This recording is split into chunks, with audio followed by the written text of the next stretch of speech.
오늘 함께 묵상하실 말씀은 사무엘하 14장 말씀입니다. 압살롬이 암몬을 죽였습니다. 이 자신의 누이 다말을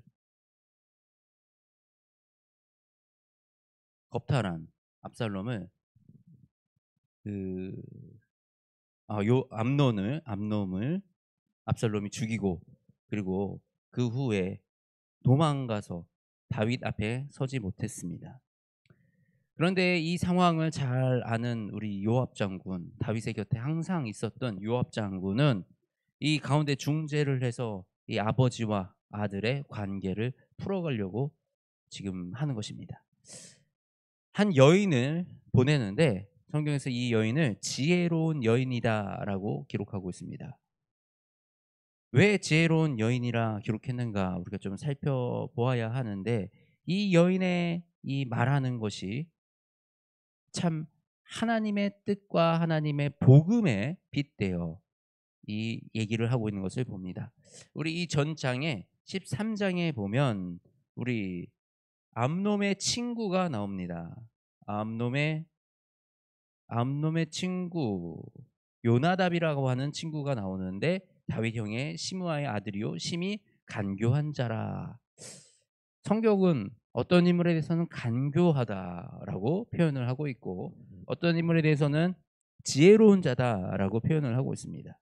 이 무엇을 기준으로 우리가 간교한 자와 지혜로운 자를 나누고 있느냐, 우리가 한번 말씀을 살펴보겠습니다. 이 여인이 다윗 왕의 앞에서 얘기를 하는데 한 얘기를 합니다. 이게 자신의 얘기라고 얘기를 하지만 이것은 자신의 진짜 얘기는 아니었습니다. 이 여종에게 6절 말씀입니다. 아들 둘이 있더니 그들이 들에서 싸우나 그들을 말리는 사람이 아무도 없으므로 한 아이가 다른 아이를 쳐 죽인지라. 어디서 많이 본 내용 아닌가요? 어디서 들었던 아시는 내용 아닌가요? 가인과 아벨, 그죠? 가인과 아벨의 이야기예요. 이 형제가 한 아이가 다른 아이를 쳐 죽인 사건이 바로 가인과 아벨의 사건입니다. 이 여인은 지금 자신의 이야기가 아닌 이야기지만 이 말씀 속에서 기록되어 있던 가인과 아벨의 이야기를 꺼내서 지금 다윗이 스스로 자신을 돌아볼 수 있도록 유도하고 있습니다. 그리고 이 지금 한 아들이 다른 아이를 쳐 죽인지라, 이것이 바로 다윗의 아들 요나답이 다른 아이 암몬을 죽인 이 사건에 빗대어 얘기를 하고 있는 것입니다. 그리고 이 여인이 또 얘기를 하는 것이 13절에 왕께서 죄 있는 사람 같이 되심은 내쫓긴 자를 왕께서 집으로 돌아오게 하지 아니하심이니이다. 내쫓긴 자를 왕이 집으로 돌아오지 않게 하는 것은 잘못된 것입니다. 왜 그러냐면 우리는 필경 죽으리니 땅에 쏟아진 물을 다시 담지 못할 것이오나 하나님은 생명을 빼앗지 아니하시고 방책을 베푸사 내쫓긴 자가 하나님께 버린 자가 되지 아니하게 하시나이다. 아멘. 이것이 복음이죠.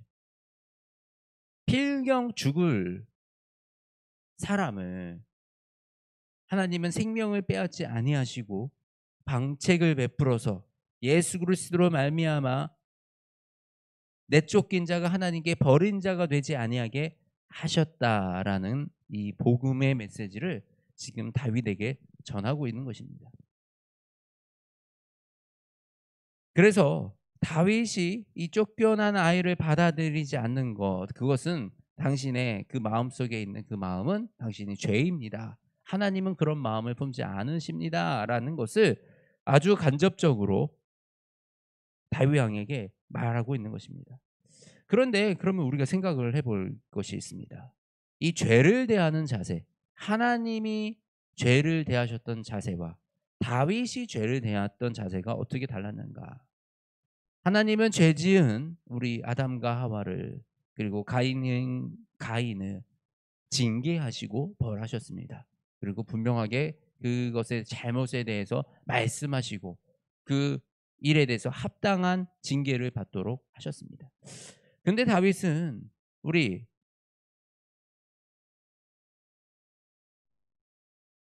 암몬을 암몬이 이 다말을 겁탈하고 이 죄를 지었을 때 다윗은 분노했지만 아무것도 하지 않았습니다. 그리고 이 압살롬이 암몬을 죽인 것을 알았을 때도 다윗은 아무것도 하지 않았습니다. 분노하고 화를 났지만 거기서 멈추고 그 죄를 대면하지 못했습니다. 그냥 내비둔 거죠. 외면한 겁니다. 물론 자신이 죄가 있기에 나도 죄인이기에 내가 다른 사람의 이 내 아들들의 죄를 징계하고 혼내는데 주저했을 수 있습니다. 그러나 이 죄를 그냥 넘어가는 것이 결국은 더 큰 죄를 만들고 더 큰 사건을 만들고 그것이 더 큰 문제를 야기하는 것을 우리가 이 본문 말씀을 통해서 볼 수가 있습니다. 우리가 때로는 교회 안에 권면을 해야 될 때가 있습니다. 교회 안에 죄짓고 잘못된 길을 걸어가는 사람을 교회는 권면하고 징계해야 합니다. 우리가 때로는 무조건 용서하고 무조건 덮어주는 것이 사랑이다라고 우리가 오해하고 착각할 때도 있습니다. 그런데 하나님의 사랑 안에서 그것은 진정한 사랑이 아니라는 것을 우리가 깨달아야 합니다. 하나님은 잘못을 벌하시고 또 그 벌하였으나 완전히 끊어버리는 것이 아니라 다시 사랑으로 붙잡는 것, 그것이 하나님의 사랑입니다.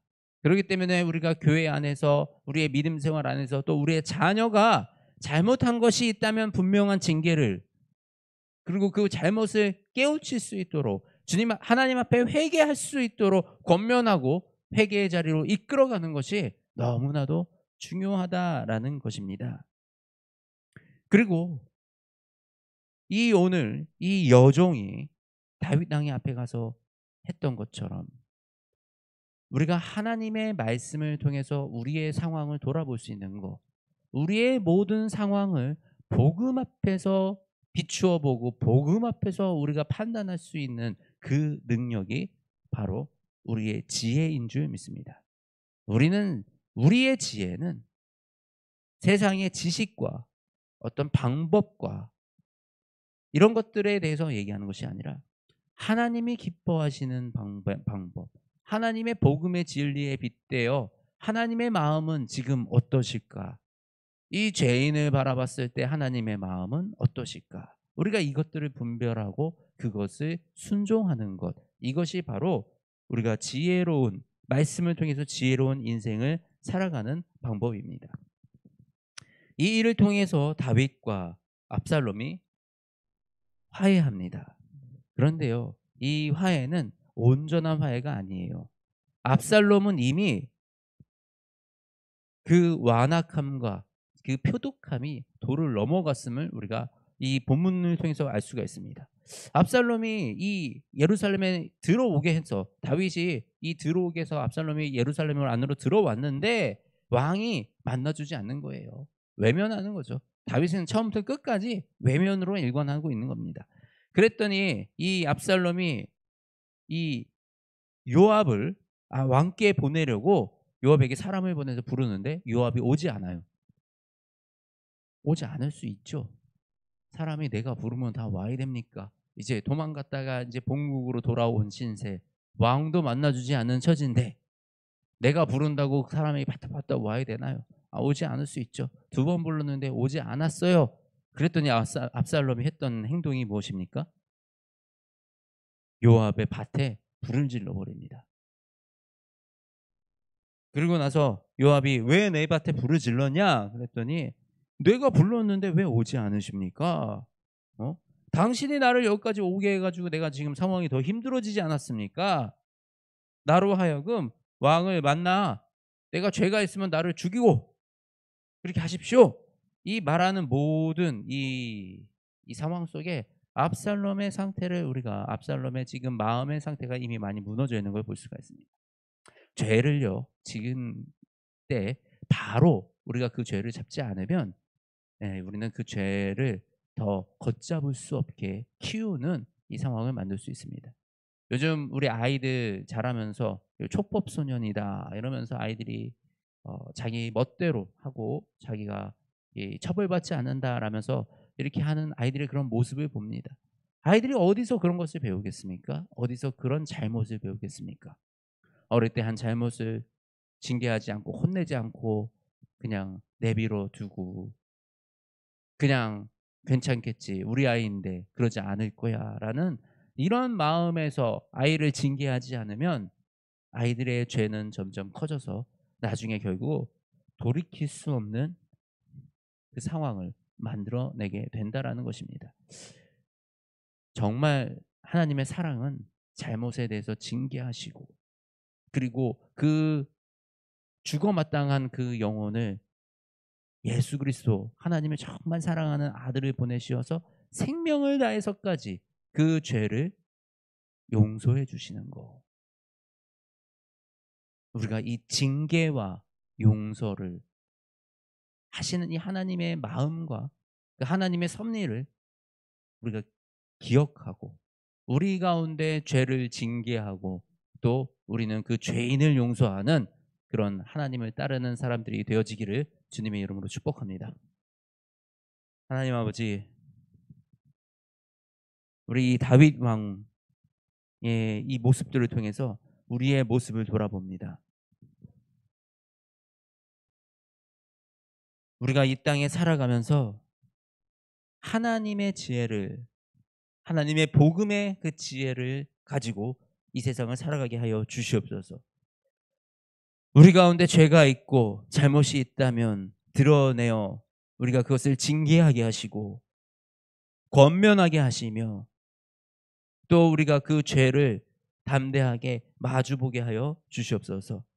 그리하여 우리 가운데 죄가 자라나지 아니하게 하시고 그 죄로 말미암아 우리 모두가 무너지는 그런 비참한 비극이 일어나지 아니하게 우리를 지켜 주시옵소서. 또한 아버지, 우리가 그 죄를 징계하고 권면하여 그 한 영혼을 회개의 자리로 이끌어가 아버지 우리가 버림받지 아니하고 우리 모두 구원받는, 우리 모두 하나님의 앞에 그 사랑 앞에 설 수 있는 그 은혜를 누리게 하여 주시옵소서. 하나님, 우리가 사랑하기 원합니다.